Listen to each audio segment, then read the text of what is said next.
Isang magandang gabi sa iyo, Papa Dudut. Ako po si Michael, 40 anyos at nagtatrabaho bilang factory worker dito sa Pasig. Pero kasalukuyan ako nakatira sa Taytay Rizal at madalas kong napapakinggan ang programa ninyo dahil ito ang pinakikinggan ng karamihan sa mga kasamahan ko. Kaya heto, naisipan kong ibahagi ang aking sulat na alam kong kapupulutan ng aral. Papa Dudut, kaya ako sumulat dahil may problema ako sa aking asawang si Rona. Mahal ko siya. Pero dahil sa pagkalulong niya sa sugal, kaya nasisira ang relasyon namin. Napabayaan na kasi ni Rona ang obligasyon niya sa akin bilang asawa at bilang ina sa anak naming si Josette. Papa Dudut, hindi mamamatay ang anak namin kung hindi dahil sa bisyo at kapabayaan niya. Michael, anak, huwag ka nang umiyak. Kailangan mong tanggapin na patay na ang anak mo. Kagustuhan niyo ng Diyos. Wala tayong magagawa. Pangaalo sa akin ng aking ama. Kasalanan ko, tay. Kasalanan ko kung bakit namatay si Josette. Hindi siya mamamatay kung naagapan lang ang sakit niya. Hindi ako nakabili ng mga gamot niya kasi wala akong pera. Tay, hindi mamamatay si Josette kung nakapag-ipon lang ako ng pera. Wika ako na may halong paninisi noon sa aking sarili. Agad namang sumagot noon si Papa sa sinabi ko. Huwag mo nang sisihin pa ang sarili mo. Kung tutusin ay hindi ka naman nagpabaya sa tungkulin mo bilang ama. Yung asawa mong si Rona ang may kasalanan. Pabaya kasi siyang ina. Hindi niya iniipon yung mga ibinibigay mong pera sa kanya. Inuubos lang niya sa pagsusugal at pagpapaparlor. Michael, anak, mahal mo pa ba yang si Rona, ha?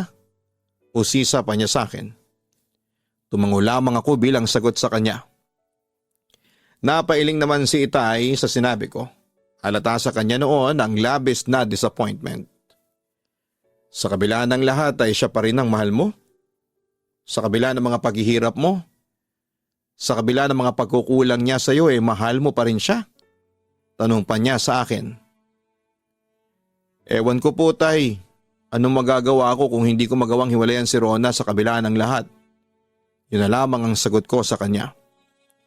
Samantala ay dumating noon ang ina ay galing sa kanyang mga kaibigan para humingi ng abuloy. Agad niyang ibinigay sa akin ang 200 pisong na kolekta niya sa mga ito. Oh, narito na ba yung magaling na asa-asawahan ng anak mo, ha Anton? Tanong ni Inay patungkol kay Rona. Ayun, hindi pa umuuwi si Rona hanggang ngayon, sagot ni Itay sa kanya. Tulad ni Itay ay sobrang disappointed din si Inay kay Rona. Hay naku, yan talagang babaeng yan. Sigurado nasa sugalan na naman yan. Walang silbi. Hindi niya maitago ang pagkadisgusto sa aking asawa. Inay, wag na po nating ganyanin si Rona. Sinikap ko pa rin ipagtanggol noon ang aking asawa kahit na aminado akong tama sila. At ipinagtatanggol mo pa ang kabuktutan ng asawa mo. Yan kasi ang hirap sa iyo, Michael. Kinukonsinti mo yang si Rona. Kung gamitan mo na kaya ng lakas yang babaeng yan. Michael, ikaw ang lalaki. Hindi dapat ikaw ang naaapi. Naiinis na sabi sa akin ng aking ina. Alam mo, napapaisip talaga ako kung mahal ba talaga ni Rona itong si Michael. O hindi, kasi palagi na lang siyang walang panahon sa anak natin. Tingnan mo noong nasa ospital si Josette, nakita ba natin ang anino ni Rona? Hindi, mas inuna pa niya ang sugalan. Ang sabi ni Itay sa aking ina. Samantala'y huminga naman ng malalim si Inay bago niya ako masinsinang kinausap. Michael, anak, sa totoo lang, nagtitimpi lang ako dyan sa asawa mo. Walang kwentang ina. Kung ako sa iyo ay hiwalayan mo na yang si Rona. Pag-uudyok niya sa akin. Sumigunda naman si Itay. Tama ang nanay mo. Hiwalayan mo na si Rona. Hindi siya ang nararapat na babae para sa iyo. Huminga lamang ako ng malalim bilang sagot ko sa kanya. Teka, wag mo sabihin sa amin na may bala ka pang pakasalan niyang babaeng yan. Tanong sa akin ni Inay na para bang sisigawan niya ako ng tanga kapag sinabi kong pakakasalan ko pa rin si Rona. Hindi nagtagal ay dumating na rin si Rona at tulad ng aking inaasahan, galing siya sa sugalan malapit sa bahay namin. Nagtong-its lang kami ng mga kumari ko tapos napainom lang ng kaunti, pagmamalaki pa sa akin.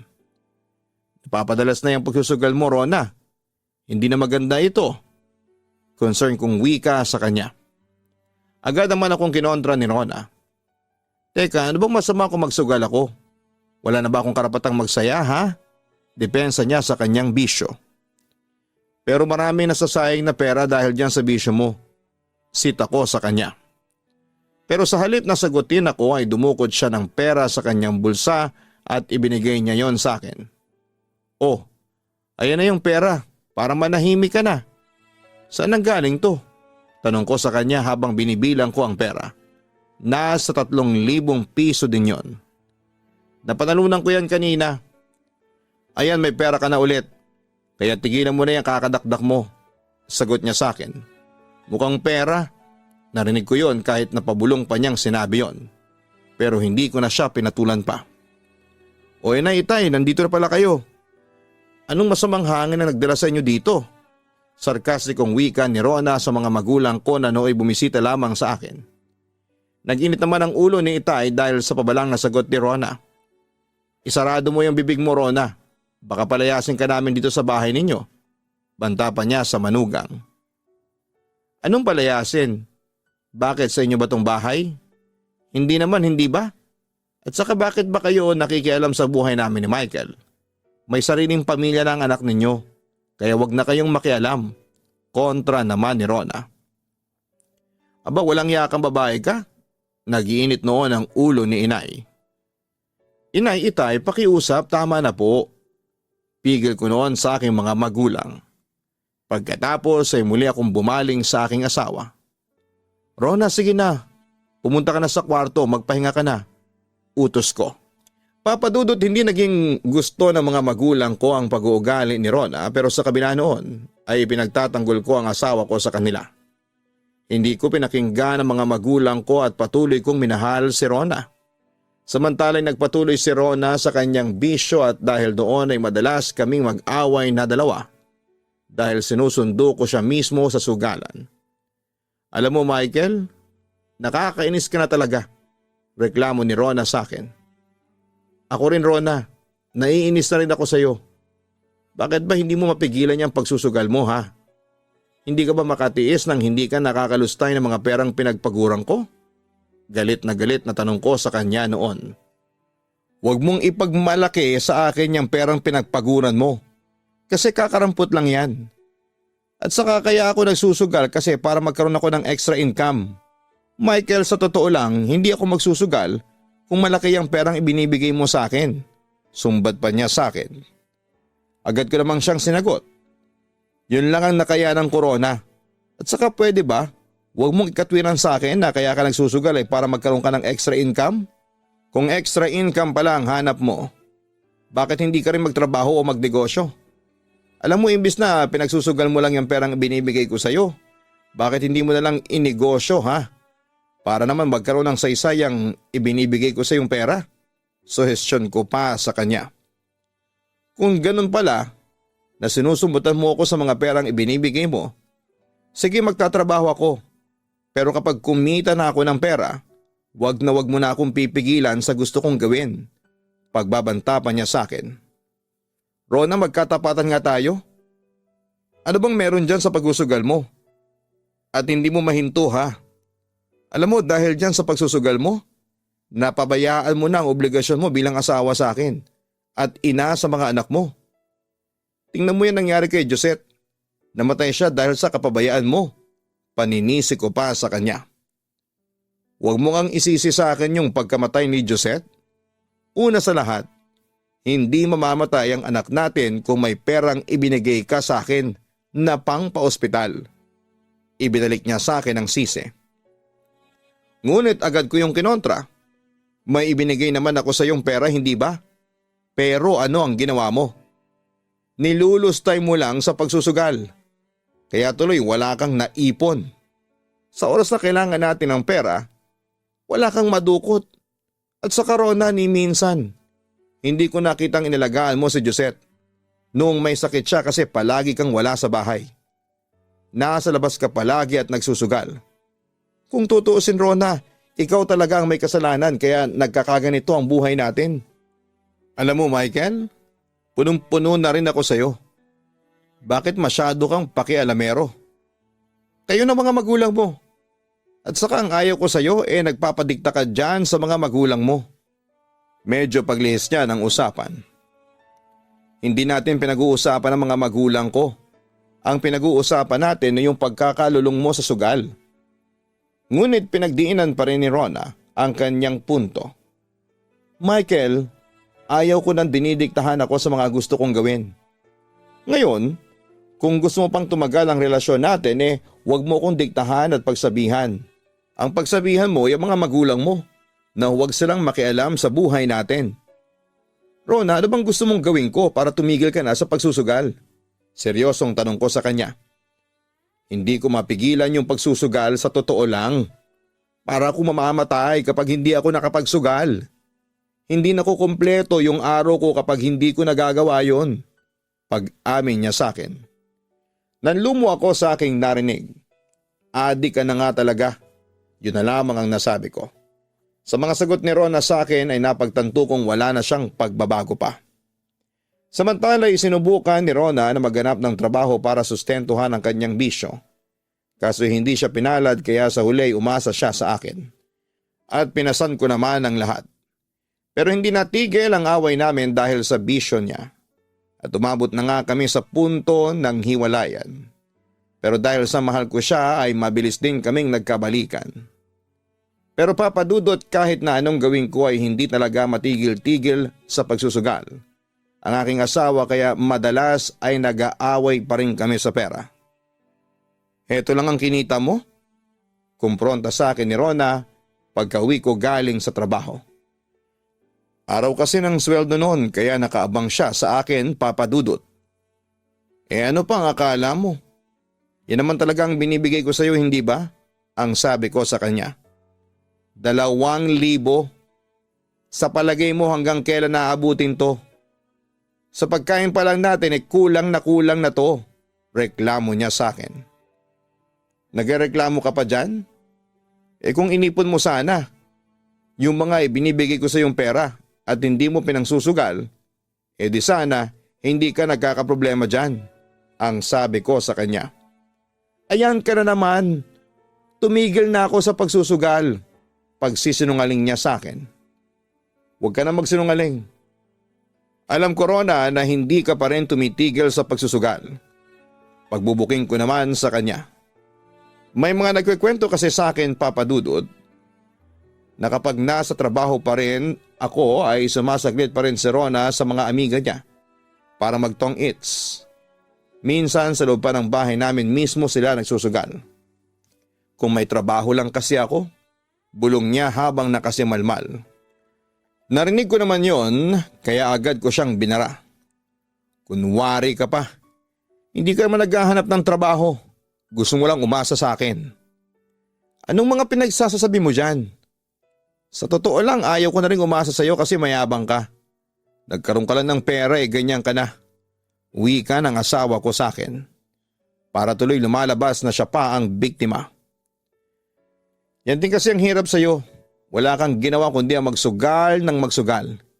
Imbis na makatulong ka sa akin lalo ka pang nagiging pabigat. Real talk ko sa kanya. Kung pabigat lang pala ako sa iyo, di sige magkanya-kanya na lang tayo. Sabi pa niya sa akin.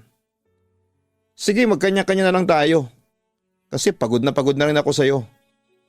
Dahil sa iyo, kaya tuloy pati ako nadadamay sa kamalasan mo. Pagsang-ayon ko. At ako pa ngayon ang malas. Hoy Michael, simula nung nagsama tayo hindi naging maginhawa ang buhay ko sa'yo. Hirit niya pa sa akin.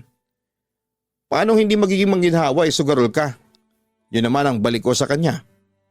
Hindi naman kasi naging maayos ang buhay ko sa'yo. At saka sinisisi mo yung pagiging sugarol ko? Kung tutuusin nga naging sugarol ako ng dahil sa'yo. Natuto akong magsugal kasi wala kang maipakain sa akin. Hindi mo nasusunod ang mga pangangailangan ko. Dahil sa wala kong trabaho kaya wala akong mapagpilian kundi ang sumugal para lumaki yung ibinibigay mo sa akin, nakakarampot lang. Dahil sa sinabi niyang yon, lumalabas tuloy na ako pa ang may kasalanan kaya puro problema ang pagsasama namin. Huwag mong isisi sa akin yan, Rona. Hindi ka tanga. Alam mong maraming paraan para hindi ako magipit sa pera. Hindi mo na lang iniipon ang perang ibinibigay ko? Sagot ko naman sa kanya. Kung magsalita ka ng ipon, kita mo naman, malaki ang gastusin natin. Sa pagkain at sa pagbayad pa lang ng kuryente at tubig. Isa mo pa yung pambabayad ng upa. Sa palagay mo may susobra doon sa ibinibigay mo? Wala. Tapos may gana ka pang magsabi sa akin dati na magnegosyo. Wala nga tayong puhunan. Katwiran pa niya. Nung nanalo ka sa wedding ng 20,000 nung isang buwan, bakit hindi mo yung pinagnegosyo? Balik ko sa kanya. Tinulungan mo ba ako? Hindi naman, di ba? Tila paninisi pa niya sa akin. Alam mo namang may trabaho ako, Rona. Ang sabihin mo, yung 20,000 na napanalunan mo, pinatalo mo lang sa mahjong. Muli ko siyang binara. Michael, tama na. Huwag mo na akong pagmukhahing masama kasi may pagkukulang ka rin sa akin. Hindi mo rin ako tinutulungan para maitaguyod ang pagsasama natin. Kaya sige, kung nagsasawa ka na sa akin, sa sitwasyon natin, maghiwalay na lang tayo. Pagbabanta pa niya sa akin. Itigil mo lang yung pagsusugal mo at wala na tayong magiging problema. Rona, hindi sagot ang paghihiwalay. Git ko naman sa kanya. Pero nagmatigas si Rona noon kaya hinayaan ko na lamang siya sa gusto niya. Sa pagkakataong yon ay muli kaming nagkahiwalay. Umalis si Rona siguro dahil sa napuno na rin siya sa akin. Pero hindi ako nagsisisi kung palagi ko siyang sitahin sa ginagawa niya. Alam niyang mali ang ginagawa niya pero patuloy pa rin siyang nagpapakalulong. Papadudot hinayaan ko na lamang umalis si Rona at maghiwalay kaming dalawa. Dahil baka doon siya magiging masaya. Papadudot ilang buwan kaming nagkahiwalay ni Rona at aminin kong sobra talaga akong nalungkot noon. Kaya nga nung bumalik ulit si Rona sa bahay ay tinanggap ko ulit siya. Sa kabilang banda ay nangako naman siya sa akin noon na ititigil na ang pagsusugal. Pero tulad ng inaasahan ko ay hindi pa rin siya nagbago. Mas lumala pa nga ang mga pagsubok na dumating sa amin. Una, nawalan ako ng trabaho kung kailan kailangan ko ng pera. Michael, anak, huwag kang mag-alala. Malalampasan mo din yung problema mo. Makakahanap ka ulit ng bagong trabaho. Tutulungan ka namin ng tatay mo. Wika sa akin ni inay. Magalang naman akong tumanggi. Huwag na po inay, nakakahiya na po sa inyo. Marami na po akong utang sa inyo at saka ayaw ko na pong maging pabigat sa inyo. Anak, hindi ka namin kayang tiisin. Ikaw lang ang nag-iisang anak namin. Ayaw naming makita ka na naghihirap. Nag-aalalang sabi sa akin ng aking ina. Pero kasi inay, pero hindi ko na naituloy pa ang sasabihin ng aluin ako ni inay. Iba pa rin talaga ang pagmamahal ng isang magulang. Sige, bumawi ka na lang sa susunod. Kung magkakapera ka ulit saka mo na lang kami bayaran ng tatay mo. Pero sa ngayon ay tutulungan ka namin, ang sabi pa niya sa akin. Samantala nang bumalik ulit si Rona sa akin ay inakala ko magbabago na siya pero nagkamali ako, papadudot, dahil mas tumindi ang pagkakalulong niya sa pagsusugal.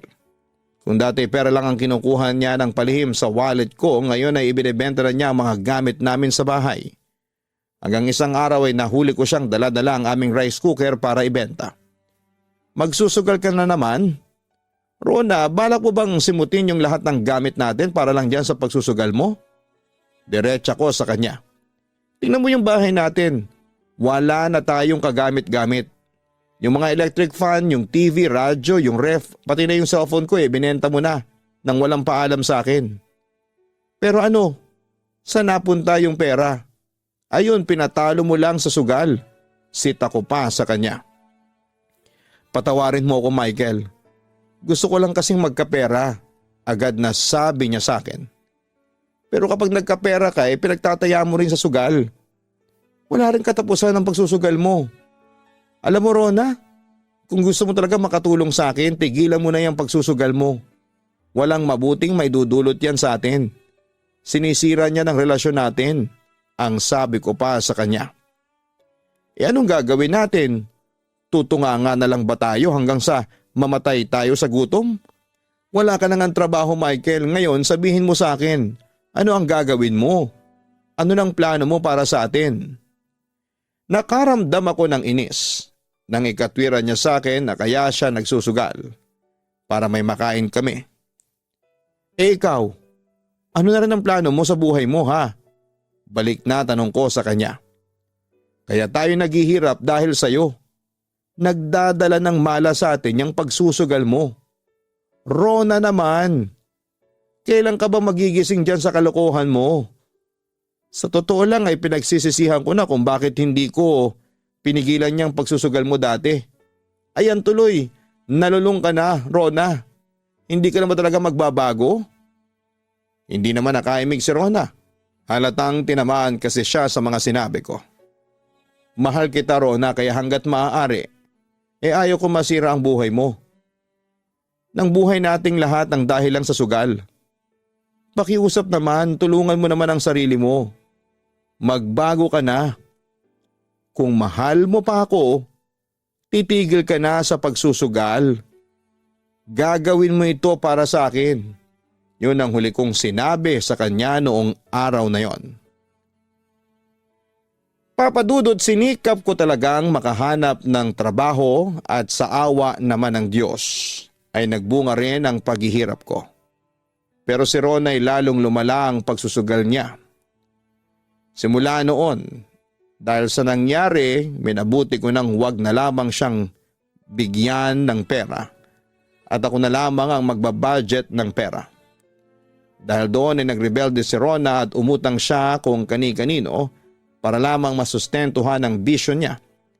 Hanggang isang gabi, isang pangyayari na kagagawa ni Rona ang muntik nang maglagay sa amin sa kapahamakan.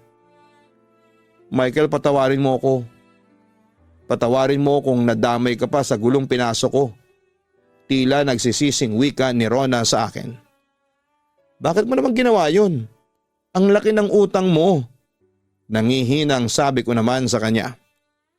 Natalo kasi ako sa pustahan. Pero sinabi ko naman sa kanila na babayaran ko yun. Hindi nila to dapat na ginawa sa'yo. Wika niya. Tingnan mo Rona. Tingnan mo yung epekto ng pagsusugal mo. Pati asawa mo ay napahamak. Gusto ko mapagtanto ng asawa ko ang pagkakamaling ginawa niya.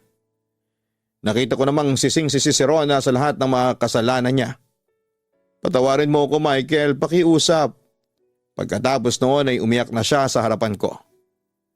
Patatawarin kita kung mangangako ka sa akin na ititigil mo na ang pagsusugal mo. Rona, hihintayin mo pa bang may magbuwis ng buhay sa ating dalawa? Kapag hindi ka pa tumigil, ang sabi ko naman sa kanya. Sige Michael, titigil na ako sa pagsusugal, pangako. Patawarin mo na ako. Yun ang binitawan niyang salita na pangahawakan ko. Papadudot muli kong tinanggap ang pangako ni Rona na hindi na siya muling magsusugal pa. Samantala agad namang nahuli ang mga gumawa ng kahayupan sa akin. Yun nga lang simula noon ay nakatanggap na kami ng mga pagbabanta sa aming buhay. Kaya nagpasya na kaming lumipat na noon ang tirahan sa pag-aakalang makakaiwas na siya. Kasong isang adik kahit na ilang beses mong pigilan ay hindi na magpapapigil. Oo, napako na naman ang pangako niya sa akin na ititigil na ang masamang bisyo na yon. At dahil doon ay lumobo pa lalo ang utang namin na nagresulta sa pagdami ng mga naniningil sa amin. Sa kabilang banda, sa halip na bayaran ay tinaguan lamang yon ang asawa ko kaya nauwi ang lahat ng paniningil sa pagbabanta sa buhay namin papadudot. Doon ako natauhan na hindi ko na dapat ipagpatuloy ang pakikisama kay Rona. Kung gusto kong tumahimik ang buhay ko. Kaya isang desisyon ang aking ginawa. Nagpasya na ako mag-impake at magpakalayo-layo na kay Rona dahil ayaw ko nang madamay sa mga gulong pinapasok niya. Samantala sinubukan naman akong pigilan ni Rona noon at halos magmakaawa siya sa akin na huwag ko siyang iwanan. Rona, akala ko ba magbabago ka na? Akala ko ba titigil ka na sa pagsusugal? Pero bakit ginawa mo na naman to? Rona, kailangan pa bang may magbuwis ng buhay para lang tumigil ka na dyan sa bisyo mo? Ang sabi ko noon sa kanya. At tulad ng aking inaasahan, Papa Dudut, ay humingi na naman sa akin ng tawad ang asawa ko. Ilang beses na kitang pinatawad pero paulit-ulit ka pa rin sa paggawa mo ng mali. Rona, pinagbigyan na kita ng maraming beses para baguhin mo yung buhay mo. Tinulungan na nga kita, hindi ba? Nagtiwala pa rin ako sa iyo sa kabila ng lahat. Pero anong ginawa mo? Sinira mong lahat. Ang sabi ko sa kanya ng puno ng hinanakit. Michael, sinubukan ko namang tumigil kaso hindi niya may tuloy noon ang kanyang sasabihin dahil na rin siguro sa sobrang kahihiyan. Ayaw ko na, Rona. Pagod na ako. Pagod na ako sa relasyon natin. At saka natatakot na ako sa mga pagbabantang natatanggap natin dahil sa kagagawan mo. Hindi to yung gusto kong buhay, Rona. Ayaw ko ng magulong buhay. Pero dahil sa'yo, kaya gumugulo at nanganganib ngayon ang buhay natin. Rona, ikaw ang pumasok sa gulong to kaya ikaw ang tumapos. Huwag mo na akong idamay pa. Yun ang huling desisyon ko. Ubos na kasi ang PC ko, Papa Dudut, at na-realize kong hindi na talaga siya magbabago pa. Umiyak lamang noon si Rona. Ayaw ko tong gawin pero ito lang ang naisip kong paraan para malaman mo kung paano mabuhay nang wala ko. Napapansin ko kasi na malakas ang loob mong pumasok sa gulo kasi ako ang madalas na sumasalo ng lahat. Pero sa pagkakataong ito ay ikaw na lang ang mag-isa para matuto ka na. Paliwanag ko sa kanya. Baka kasi sa paglayo ko doon mo mapagtanto yung mga pagkakamali mo. Pagkatapos noon ay tuluyan na kaming nagkahiwalay at wala na akong intensyon pang balikan siya. Pero Papa Dudut, aaminin kong mahal ko pa rin si Rona hanggang ngayon. Pero iniwan ko na siya sa gitna ng problema. Tama ba tong ginawa ko? Tama na iniwan ko siya sa ere. Ano po bang maipapayo ninyo sa akin? Babalikan ko pa ba ang asawa ko at paano ko mapapatigil si Rona sa kanyang bisyo? Papa Dudut, sana'y matulungan niyo po ako. Muli maraming salamat sa pagbabasa ng aking liham at sana'y may upload po ninyo ito at makakuha ng tugon mula sa inyo at sa inyong mga tagapakinig. Nakasubscribe na rin po ako sa Kaistorya Horror YouTube channel at ganoon din po sa Gian Gianna Vlogs. Nakakaliw po kasi kayong panoorin kasama ng inyong pamilya. Lubos na nagpapasalamat, Michael. Tama lang ang naging desisyon mong hiwalayan na si Rona dahil kahit na ilang beses mo na siyang binigyan ng chance na magbago ay hindi niya yon pinahalagahan. Kahit pa na mahal mo siya kung nakita mong wala siyang pagbabago at kung palaging nilalagay ka niya sa gulo, problema at sa alanganin, marapat lang na hiwalayan mo na siya. You deserve a better life. Deserve mong mabuhay ng payapa. Hindi ka mahal ni Rona dahil kung talagang mahal ka niya at mahalaga ka sa buhay niya ay iingatan ka niya at hindi ka niya ilalagay sa panganib o kapahamakan. Hindi pa naman huli ang lahat para sa iyo, Michael. Baka kahanap ka pa ng ibang babaeng mas deserving sa pagmamahal mo at subukan mo nang mag-move on dahil deserve mo ang maging masaya. Magandang araw sa inyo, Papa Dudut, at sa mga aktibong tagapakinig ng inyong programa. Sumulat po ako sa inyo upang ibahagi ang aking naging karanasan sa buhay at masaya po ako na sa inyo ko po ipagkakatiwala ang aking kwento. Siya nga pala, itago nyo na lamang po ako sa pangalang Eldar. 36 years old na ako sa ngayon, Tubong Carmen, North Cotabato. Papa Dudut, 8 po kaming magkakapatid at pang-6 po ako sa amin. Masaya naman po ang aming pamilya, lalo na noong kumpleto pa kami. Pero noong February 14, 1999 ay bumulantang sa amin ang hindi inaasahang balita. Napatay daw po ang ama namin, binaril po siya ng mga di kilalang tao. Ngunit sa pagkakaalam namin ay matalik niyang mga kaibigan. Nung araw na yon ay gumuho ang mundo namin, Papa Dudut. Magkahalong galit at lungkot ang aking naramdaman ng mga panahong yon. Sa mura kong edad ay naitanim sa isipan ko ang puot at paghihigante. Napakasakit na nawala lang ng isang iglap ang ama namin. Nang ganon kaaga at nagkataon pang Valentine's Day pa, siya kinuha sa amin. Papadudot lumipas sa mga taon ay maayos at matagumpay naman kaming naitaguyod ng aming dakilang ina ng mag-isa. At kahit hikahos at kapos kami sa buhay, ay napalaki niya kami ng maayos at may takot sa Diyos. Napagtapos niya ang ilan sa mga kapatid ko ng pag-aaral mula elementarya at hanggang high school. Pagka-graduate ko po ng high school ay nagpasya po akong mag-apply bilang working student. Ngunit sa kasawiang palad ay hindi po ako pumasa. Kaya naman nahinto ako sa pag-aaral ng isang taon. At sa halip na tumambay ay tinulungan ko na lamang po ang aking mga kapatid sa mga gawain sa bukid. Pero makalipas ang isang taon ay nakapagpatuloy din ako ng pag-aaral at pansamantalang nakitira sa tita ko. Kaso isang araw, nagulat na lamang ako nang bisitahin ako ni Mama. Ma, anong ginagawa niyo dito? Gulat na tanong ko sa kanya. Ang tagal mo na kasing hindi nagpaparamdam sa akin kaya dinalaw na kita. Baka kasi may nangyayari ng masama sa'yo. Nga pala pumunta ako kanina sa tita huling mo. Nagulat ako nang wala ka na ron. Sabi niya ay naglayas ka daw sa kanila at nakitira kina Death. Teka, Eldar. Bakit ka ba naglayas sa tita huling mo? Usisa pa niya sa akin.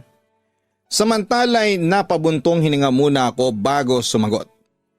Naglayas po ako sa kanila kasi hindi na po magandang pagtrato nila sa akin. Anong hindi magandang pagtrato? Bakit? May ginawa ka bang hindi maganda sa kanila? O sisa pa noon ni Mama sa akin? Agad ko namang dinepensahan ang aking sarili. Wala po akong kasalanan sa kanila, Ma. Basta bigla na lang po silang naging ganon sa akin. Ewan ko po sa kanila. Napahinga na lamang ng malalim noon si Mama pagkarinig sa aking sinabi. Buti na lang at naisipan mo ang kina-Death na lang tumuloy.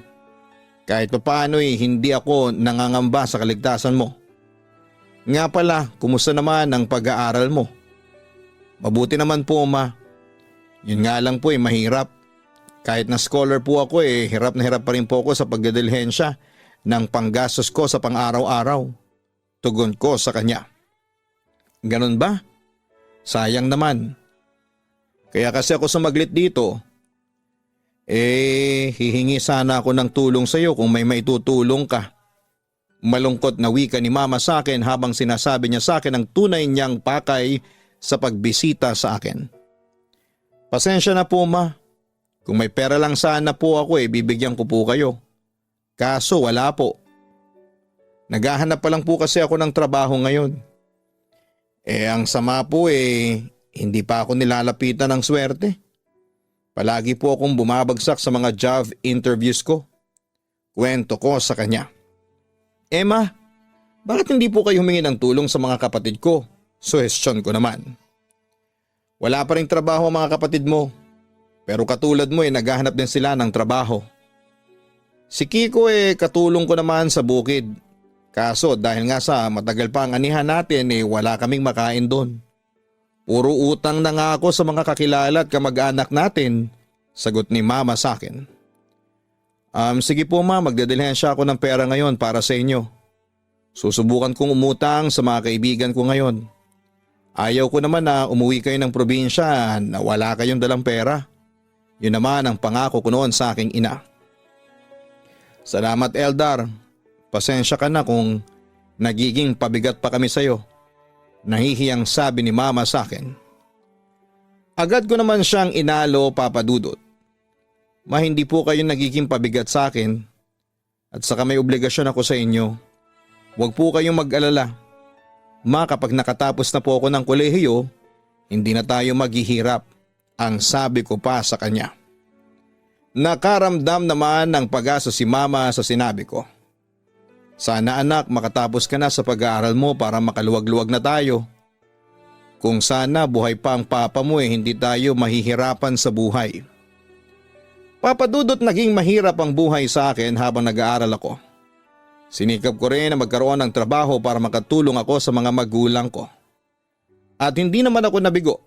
Naging working student ako pero sadyang mahirap pagsabayin ang trabaho sa pag-aaral. Akala ko noon ay hindi ko kakayanin ang lahat ng yon. Naakala ko ay hanggang pangarap na lang ako. Pero hindi pala dahil nakapagtapos din ako sa kolehiyo. Halos wala akong paglagyan ng kasiyahan at gayon din ang aking pamilya sa nakamit kong tagumpay. Samantala papadudot makalipas ang 2 buwan ay nakahanap din ako ng trabaho pero hindi ako nakatatagal dahil sa hirap at kakarampot na sinasahod ko buwan-buwan. Nakapasok naman ako bilang attendant sa isang computer shop malapit sa amin. Nasa 200 pesos noon ang arawang sahod ko. Pero katulad ng aking inaasahan, naging mahirap ang buhay para sa akin. Kaya nga naisip ko noon na panahon na siguro para makipagsapalaran ako sa Maynila dahil gusto kong masecure ang buhay ng pamilya ko. Nga pala, kumusta naman yung trabaho mo dun sa computer shop? Tanong sa akin ni Death. Medyo ayos naman, tipid kong sagot. Nagsalita naman si mama nang marinig niya ang usapan namin ni Death. Pero Eldar, maliit lang yung sinasahod mo doon buwan-buwan. Nag-aalalang sabi niya sa akin. Marami na po akong napasukang trabaho dito sa lugar natin at pare-pareho lang po yung pasweldo nila. Kakarampot lang. Hindi sapat sa gastusin ko pa lang sa araw-araw. Kaya kahit na okay yung trato sa akin, doon sa computer shop bala ko na rin pong umalis doon. Paglalahad ko. Saan mo ngayon balak mag-apply? Tanong sa akin ni mama. Balak ko sanang magbaka sakali sa Maynila. Yun ang naging sagot ko sa kanila. Nabakas ko naman ang pag-aalala sa mukha ni mama. Ha? Bakit doon pa? Balita ko po kasi mas malaki daw po ang pasahod sa Maynila kumpara dito sa atin, sagot ko. Ang kaso, malayo yun Eldar. Malalayo ka pa sa amin. Yun ang worry ni mama noong panahong yon. At saka Eldar, marami kang makakaribal doon sa Maynila. Baka hindi ka rin makahanap kaagad ng trabaho. At saka ibang pamumuhay doon. Malayong-malayo sa buhay natin dito sa probinsya. Dagdag pa ni Death sa akin. Pero wala na akong mapagpipilian. Kailangan kong kumita ng malaki na sasapat sa akin at saka para madagdagan ko yung pagtulong ko sa inyo, ma. At sa mga kapatid ko. Paliwanag ko naman sa kanila. Kaso Eldar, hindi mo maiwasan sa akin ang kabahan sa gagawin mo. Nag-aalala pa ring wika ni mama sa akin. Siguro'y dahil sa unang beses akong makakarating ng Maynila at hindi ko alam kung anong buhay ang naghihintay sa akin doon. Maligtas naman po ang Maynila at saka kaya ko naman po ang sarili ko. Hindi po ako mapapahamak doon. Paniniguro ko naman sa kanila. Kaso Eldar, ang tanong, pagdating mo sa Maynila, paano mo bubuhayin ang sarili mo doon? Di naman sapat yung perang dadalhin mo doon kapag nagkataon. At saka saan ka titira? Usisa naman sa akin ni Death. Hindi ba Death? May mga kamag-anak naman tayo sa Maynila. Paalala ko naman sa kanya. Kanino ka titira? Kina Tita Maria? Naku, siguradong magkakaproblema ka kay Buboy kapag nagkataon. Lalong nag-alala si Death para sa akin. Ibang ugali ni Buboy Eldar. Walang iyang lalaking yun. Hay nako, hindi mo pa kasi nakikita yung pinsan natin yan.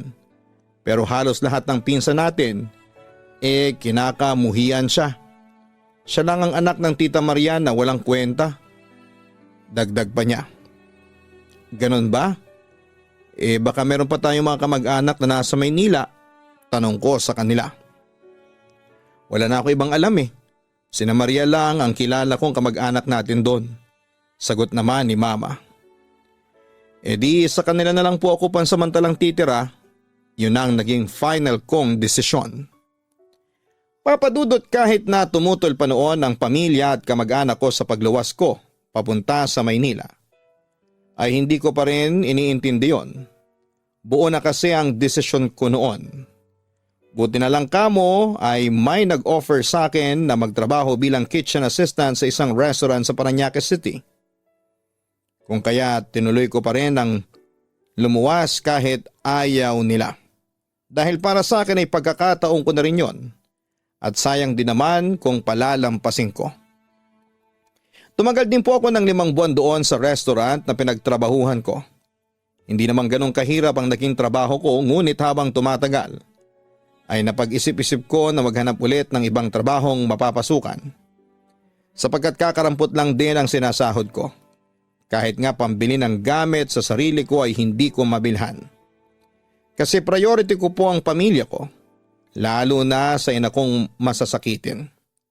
Hindi nagtagal, pagkatapos kong mag-resign ay nakahanap din ako ng bagong trabaho. Samantala, Papadudot, dumating din sa puntong hindi kami nagkakasundo ng isa kong pinsang lalaki na si Kuya Buboy. Pinsang buo ko siya. Ngunit dito lang kami sa Maynila first time na nagkakilala.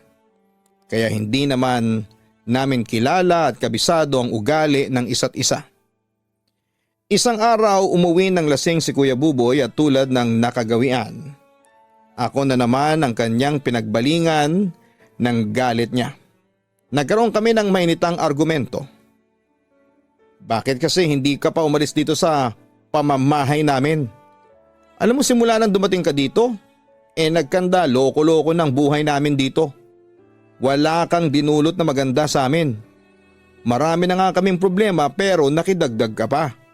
At imbes na makatulong ka sa amin, lalo ka lang naging pabigat. Imbes na ako lang ang pagtuunan ng pansin ni Mama, nahahati pa ng dahil sa'yo, sa inyo ni Ron. Galit na sabi ni Kuya Buboy sa akin. Dinamay na rin niya sa galit niya ang isa pa niyang pinsan na nakikitira din sa kanila, si Ron. Yun lang ba ang pinuputok ng butsi mo, ha? Teka kuya, ako pabigat? May trabaho naman ako Nakakatulong naman ako sa inyo. Paalala ko sa kanya. Paano ka nakakatulong samantalang ang liit-liit lang ng ibinibigay mo kay Mama? Tila ba pang mamaliit niya sa akin noon? At saka dahil sa'yo, kaya nababaliwala na ako.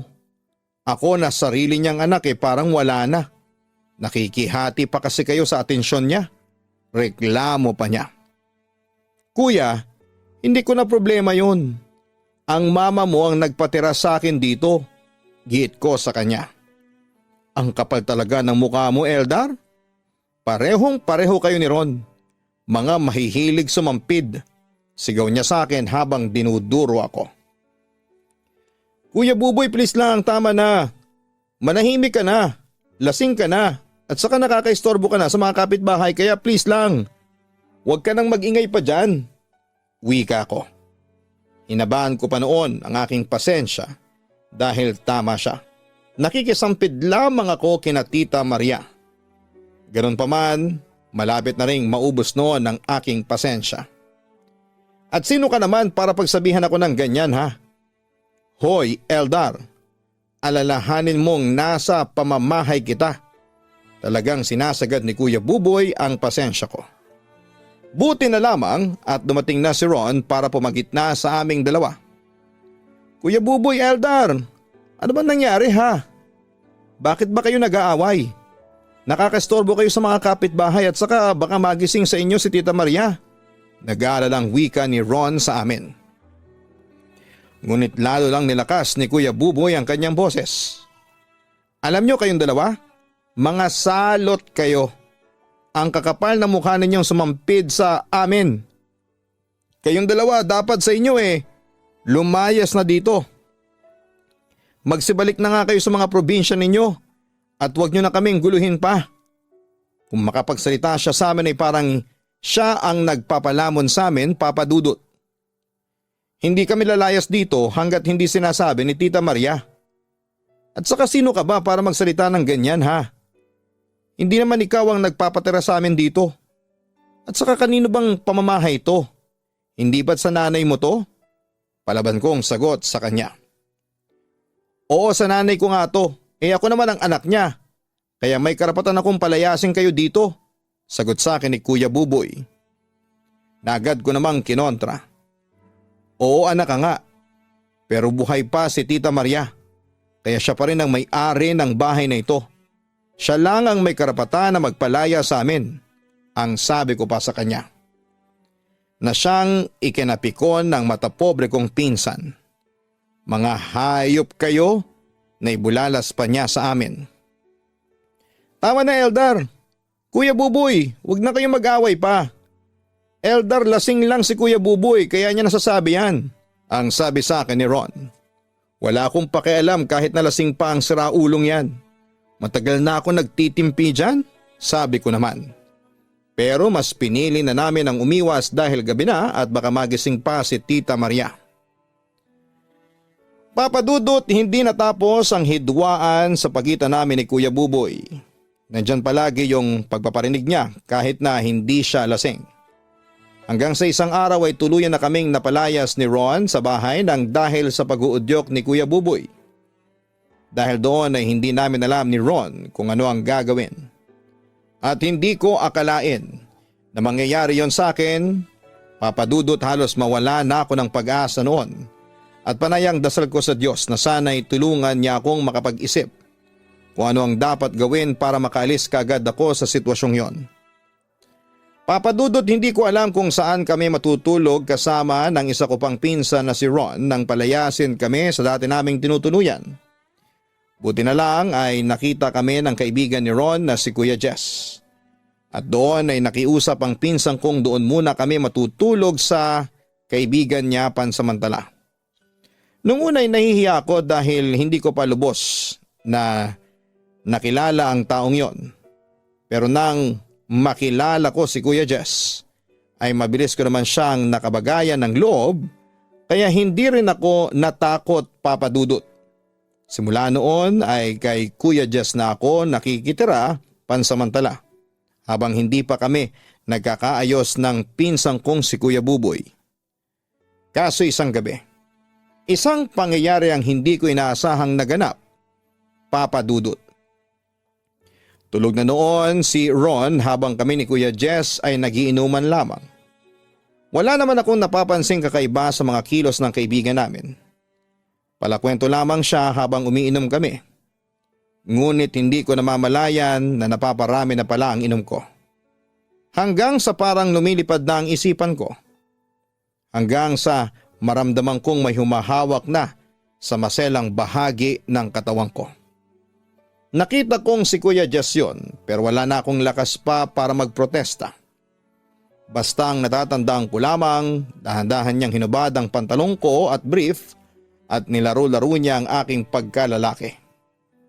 Hanggang sa tuluyan na akong nawala ng malay nang dahil sa kalasingan. Kinaumagahan nagulantang na lamang ako dahil nakita ko ang aking sarili na hubot-tubad at sa tabi ko ay nakahubad din si Kuya Jess. May nangyari sa amin na hindi ko inaasahan.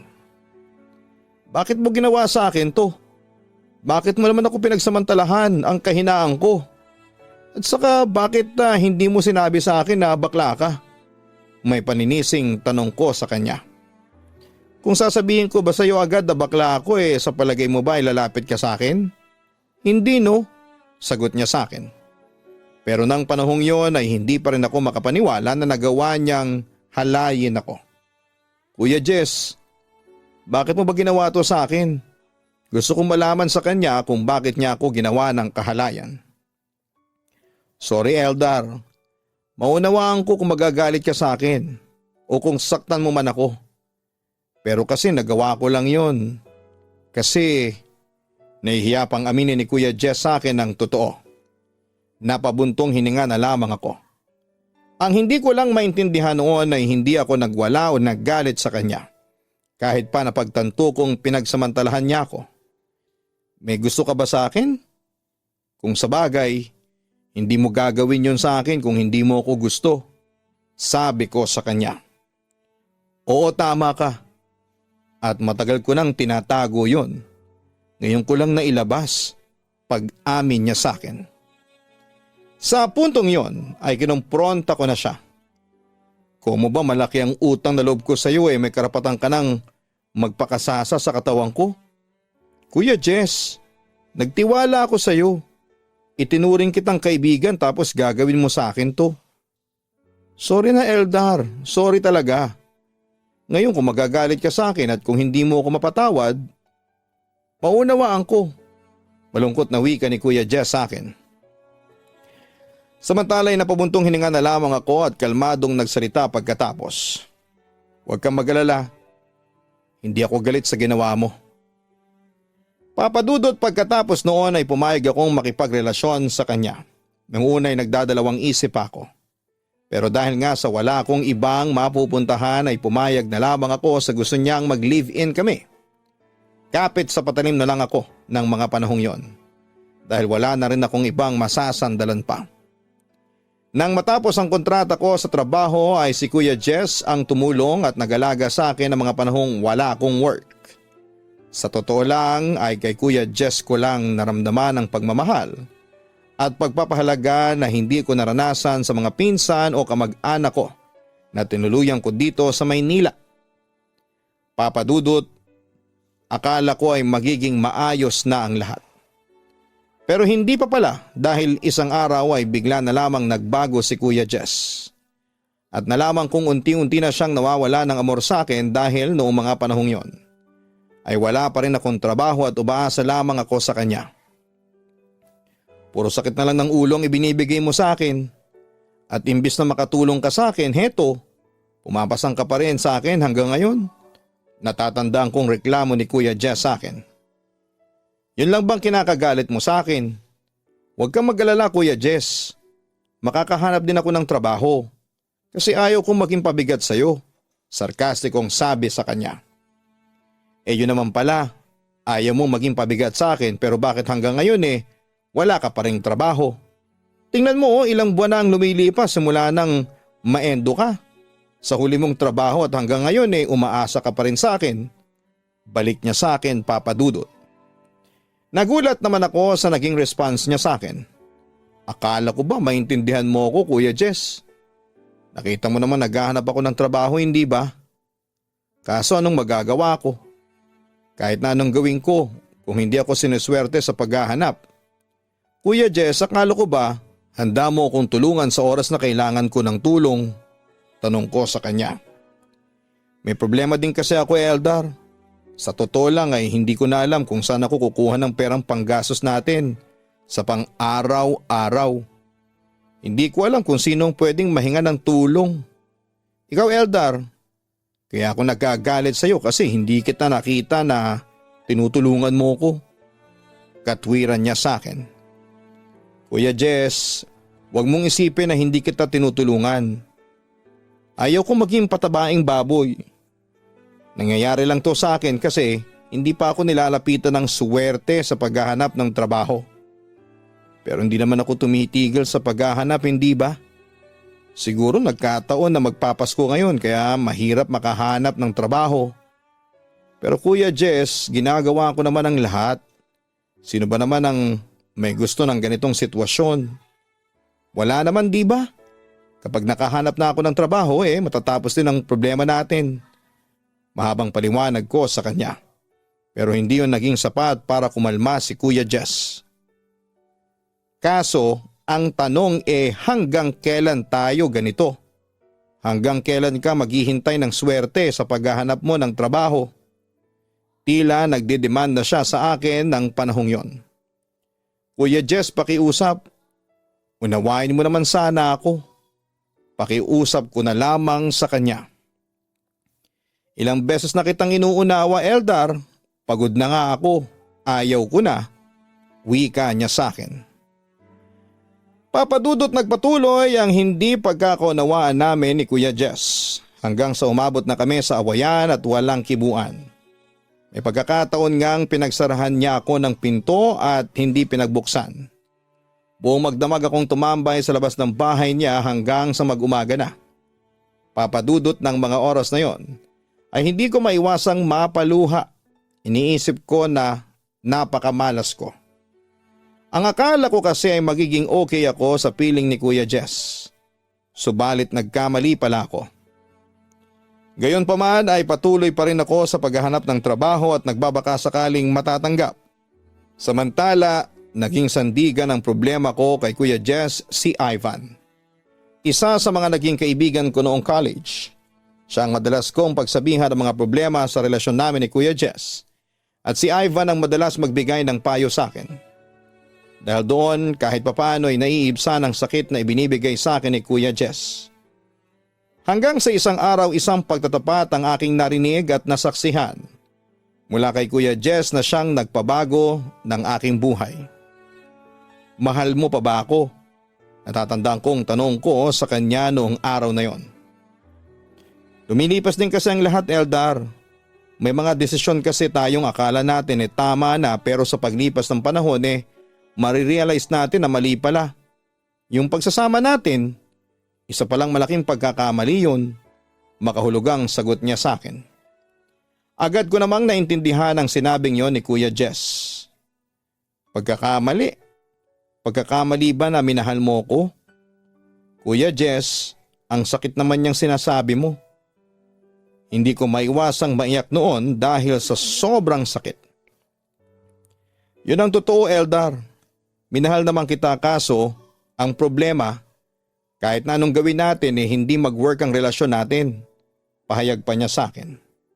Siguro nga'y nagbigay ako ng hirap at sama ng loob sa iyo pero Kuya Jess, hindi sapat yun na dahilan para sabihin mong isang malaking pagkakamali ang pagdating ko sa buhay mo. Kuya Jess, sinisikap ko naman na maging mabuti sa iyo. Ginawa ko naman ang lahat para makatulong sa inyo. At saka hindi kita minahal ng dahil lang sa kailangan ko ng masasandalan. Minahal kita dahil yun talaga ang nararamdaman ng puso ko. Yon ang mga salitang binitawan ko sa kanya na tagos sa aking puso. Alam ko naman yon, Eldar. At nagpapasalamat ako dun. Kaso ako na mismo ang may problema. Iba nang nararamdaman ko sa ngayon. Lumipas na ang lahat ng nararamdaman ko sa iyo. Pagtatapat niya sa akin. Kung ganun dito pala matatapos ang lahat ng pinagsamahan natin. Nalulungkot kong sabi kay Kuya Jess pero wala na akong magagawa kung final na ang kanyang desisyon. Papadudot nagdesisyon na lamang akong umalis na lamang sa piling ni Kuya Jess. Na-realize ko na kailangan ko na rin sigurong lumayo muna at matutong tumayo sa sarili kong mga paa. Pansamantala ako nakitira sa kaibigan kong si Ivan hanggat naghahanap ako ng trabaho.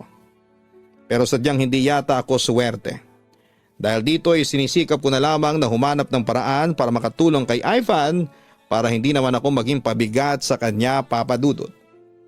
Sa ngayon ay patuloy pa rin po ako sa pag-a-apply ng trabahong mapapasukan. Nagabati na rin kami ni Kuya Buboy pero wala na akong komunikasyon kay Kuya Jess. Ganon talaga ang buhay, kailangan ko nang tanggapin ang lahat at mag-move on. Sana po sa mga nakikinig ngayon ay huwag niyo po sana akong agad na husgahan. Alam ko po na may mga mapupulot kayong aral sa naging kwento ko. At sana'y payo ko sa kabataang nakikinig ngayon na huwag nila akong gagayahin na sa kagustuhan kong makatulong sa pamilya ay ako pa ngayon ang nagbibigay sa kanila ng problema. Ganon pa man ay nagpapasalamat pa rin ako na sa kabila ng lahat ay nandito pa rin ako at nananatiling matatag at may pananalig sa Diyos. Papadudot hanggang dito na lamang siguro at tatapusin ko na ang sulat ko at sana ay mapili niyo po akong may feature at may upload sa Papadudot Stories ang kwento ko. Maraming salamat po muli. God bless sa inyong lahat and more power sa inyong stasyon. Lubos na gumagalang, Eldar. Maraming salamat sa pagbabahagi mo ng iyong kwento sa Papadudot YouTube channel, sa Papadudot Stories, Eldar. Alam mo sa buhay talaga hindi natin maiiwasan na dumating ang mga pagsubok. tapos ay inaakala nating wala ng katapusan. Na ipinanganak kang malas. Pero mali yun. Wala pong pinanganak na malas dahil lahat ng problema ay may solusyon. Lahat ng mga pagsubok ay may katapusan. At tulad ng sinasabi sa atin palagi ay hindi ibibigay ng Diyos sa atin ang mga pagsubok na yan sa buhay kung hindi natin kayang lampasan. Walang malas o swerte. Nasa pagsisikap yan ng tao. Kaya tayo binigyan ng utak ng Diyos ay para mag-isip at makapagdesisyon ng tama sa ating buhay. May utak tayo para makapag-come up tayo ng mga ideas kung paano natin paunlarin ang ating mga buhay. Kaya huwag tayong mawawala ng pag-asa. At ikaw naman, Eldar, naniniwala kami na isang araw ay makakaisip ka rin ng paraan para paunlarin ang iyong buhay. Maraming struggle sa ngayon, pero darating din ang panahon na mahanap mo rin ang tama at swak na trabaho para sa iyo. Basta magtiwala ka lamang sa iyong sarili at sa Panginoon. Sa lahat ng mga online listeners natin, suportahan niyo din po ang Kaistorya Horror YouTube channel. Ang link po ng channel na yan ay makikita sa homepage ng channel na ito. Para po yan sa mga pang-araw-araw naming upload ng mga nakakatakot na kwento, tutukan, mag-subscribe na sa Kaistorya Horror. Same with Gianna Vlogs. Yan po ang aming weekly family vlogs. Sana po ay makapag-subscribe din po kayo. Maraming salamat po sa inyong lahat.